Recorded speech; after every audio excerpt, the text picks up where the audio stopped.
بسم اللہ الرحمن الرحیم۔ السلام علیکم پیارے دوستو، اسلامک ویڈیو کے لیے ہمارے چینل مہتاب عالم اسلامک وائس کو سبسکرائب کریں۔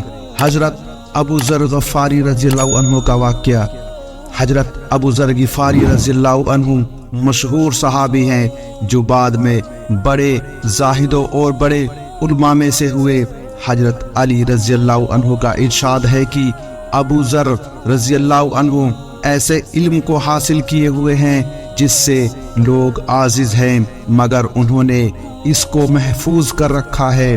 جب ان کو حضور اقدس محمد صلی اللہ علیہ وسلم کی نبوت کی پہلی خبر پہنچی تو انہوں نے اپنے بھائی کو حالات کی تحقیق کے واسطے مکہ بھیجا کہ جو شخص یہ دعویٰ کرتا ہے کہ میرے پاس وحی آتی ہے اور آسمان کی خبریں آتی ہے، ان کے حالات معلوم کریں اور اس کے کلام کو غور سے سنیں۔ وہ مکہ مکرمہ آئے اور حالات معلوم کرنے کے بعد اپنے بھائی سے جا کر کہا کہ میں نے ان کو اچھی عادتوں اور عمدہ اخلاق کا حکم کرتے دیکھا اور ایک ایسا کلام سنا جو نہ شعر ہے نہ کاہنوں کا کلام ہے۔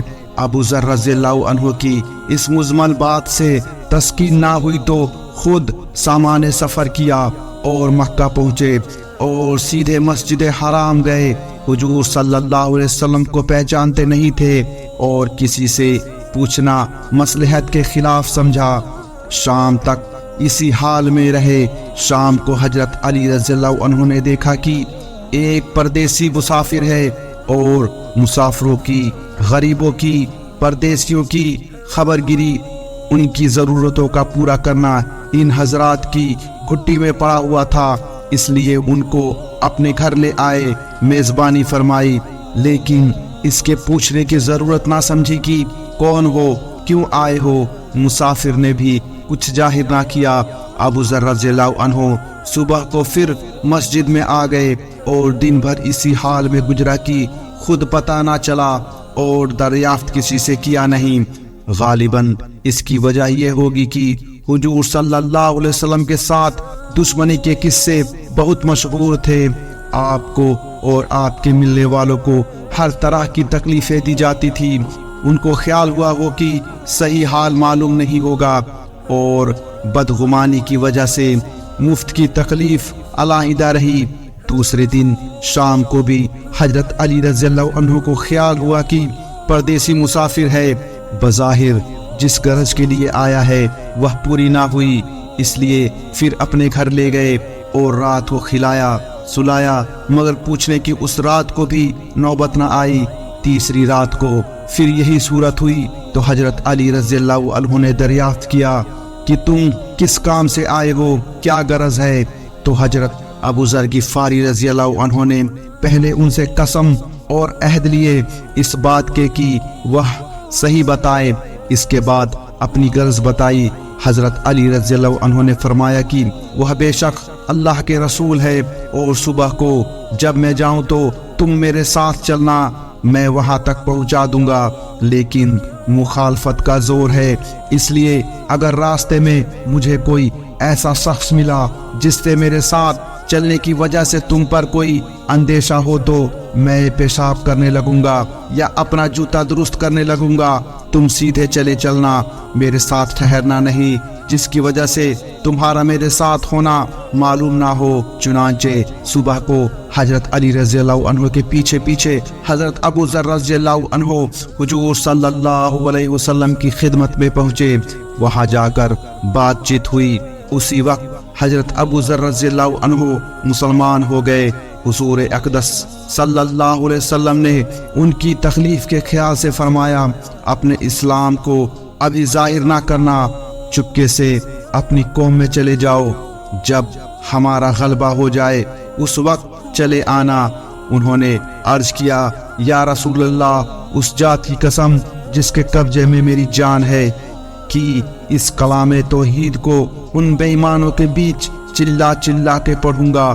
چنانچہ اسی وقت مسجد حرام میں تشریف لے گئے اور بلند آواز سے اشہد اللہ الہ الا اللہ واشہد ان محمد رسول اللہ میں گواہی دیتا ہوں کہ اللہ کے علاوہ کوئی معبود نہیں، اور میں گواہی دیتا ہوں کہ محمد اللہ کے رسول ہے۔ پڑھا پھر کیا تھا، چاروں طرف سے لوگ اٹھے اور اس قدر مارا کہ زخمی کر دیا، مرنے کے قریب ہو گئے۔ حضور صلی اللہ علیہ وسلم کے چچا حضرت عباس، جو اس وقت تک مسلمان بھی نہیں ہوئے تھے، ان کے اوپر بچانے کے لیے لیٹ گئے اور لوگوں سے کہا، کیا ظلم کرتے ہو؟ یہ شخص قبیلہ غفار کا ہے اور یہ قبیلہ ملک شام کے راستے میں پڑتا ہے، تمہاری تجارت وغیرہ سب ملک شام کے ساتھ ہے، اگر یہ مر گیا تو شام کا آنا جانا بند ہو جائے گا۔ اس پر ان سب لوگوں کو بھی خیال ہوا کہ ملک شام سے ساری ضرورتیں پوری ہوتی ہے، وہاں کا راستہ بند ہو جانا مصیبت ہے، اس لیے ان کو چھوڑ دیا۔ دوسرے دن پھر اسی طرح انہوں نے جا کر با آواز بلند کلمہ پڑھا، اور لوگ اس کلمے کے سننے کو تاب نہ لا سکتے تھے، اس لیے ان پر ٹوٹ پڑے۔ دوسرے دن بھی حضرت عباس رضی اللہ عنہ نے اسی طرح ان کو سمجھا کر ہٹایا کہ تمہاری تجارت کا راستہ بند ہو جائے گا۔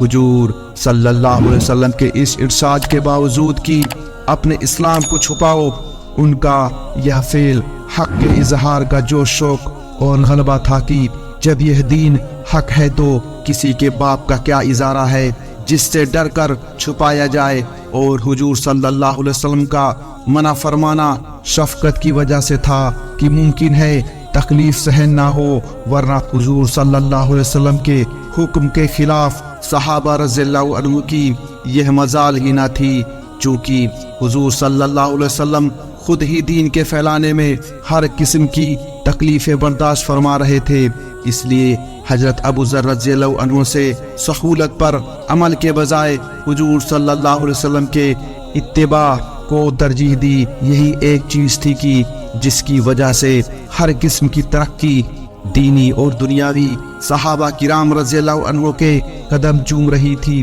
اور ہر میدان ان کے قبضے میں تھی کہ جو بھی شخص ایک مرتبہ کلمہ شہادت پڑھ کر اسلام کے جھنڈے کے نیچے آ جاتا تھا، بڑی سے بڑی طاقت بھی اس کو روک نہ سکتی تھی، اور نہ بڑے سے بڑا ظلم اس کو دین کی اشاعت سے ہٹا سکتا تھا۔